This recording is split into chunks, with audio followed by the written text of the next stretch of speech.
it going, everyone? Pogo Science here. Thank you so much, you guys, for stopping on by. I want to make a quick video regarding this Halloween event. I heard there's a lot of anger, surprisingly, about the pumpkin box drop rates, and I'm gonna go ahead and discuss really quickly with you guys why you should not be upset with this.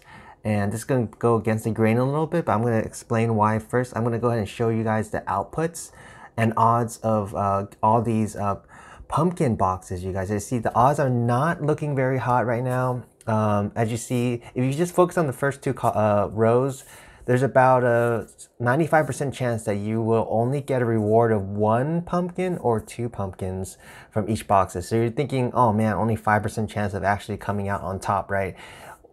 I'll pass on it. But if you look at the expected outputs, there's a reason why the percentages are so low, especially when you start getting down to like 20 pumpkins or 50 pumpkins. The percentages are like a micro percentage, because if you think about it, you're really gambling just 2 pumpkins to get 50. That the return on that is what, like 25 times your investment. That's insane. So of course, with 25 times the investment, you're going to have super low odds. So you got to keep that in mind and keep it in perspective. Just like when you flip a coin, right?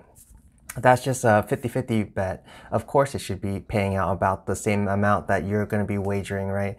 So if you look at this, if you are going to bet 2 pumpkins and you only get 1 in return, you're really getting half your investment back as a guarantee. None of the rewards will be no pumpkins, right? So at a minimum, you're getting at least 1 of your pumpkins back.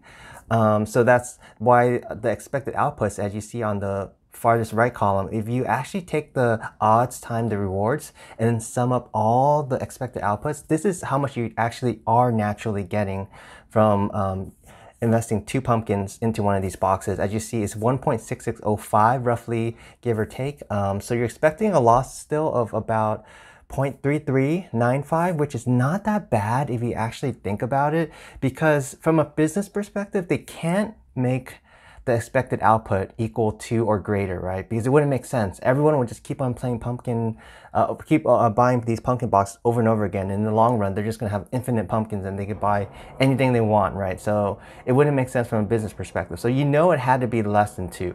And I think 1.665 or O5 is not that bad. So there's a little bit of gambling, of course, but if you can hit like a 20 or a 50, it can really get you a huge reward. Because looking at the possibilities of how many pumpkins you can get without gambling, I did the math, and just from these login quests, as you see right here, you can get 57 pumpkins, you guys, just from logging in every day for the next 2 weeks. So 57 pumpkins here, and then there's another set of quests right here, you see under the tab Halloween in Mirror Stadium. If you add up all these pumpkins as well, assuming you can find some friends to help you do these quests, you'll get another 43. So 57 plus 43, you'll get 100 pumpkins just from doing the minimum, taking care of the quest and logging in every day. And keep in mind, I'm including these 2 as rewards. I'm assuming you're going to get only 1 pumpkin for each. So when I'm doing the math for the quest, I'm assuming you get 1 pumpkin for each. So as you see right here, you get 4 boxes total. I'm assuming you get the worst expected possibility, which probably won't happen, but just to kind of make it as minimum as possible. In total, you'll get at least 100 pumpkins just from doing the minimum.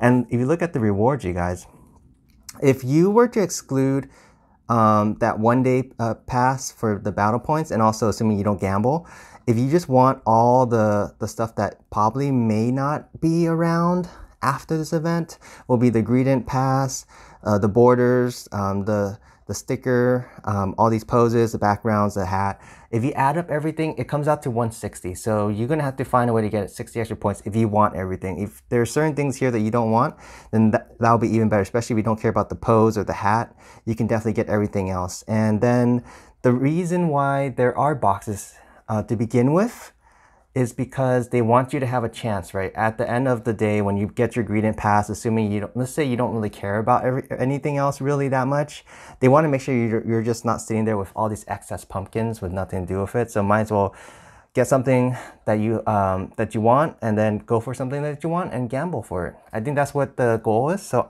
in my opinion, I don't think anyone should be really upset with it. I think everything is pretty fair. If you guys have played Mobile Legends, they do have something very similar to this, and I think a lot of other MOBAs do as well. So this is just really a gift, if anything.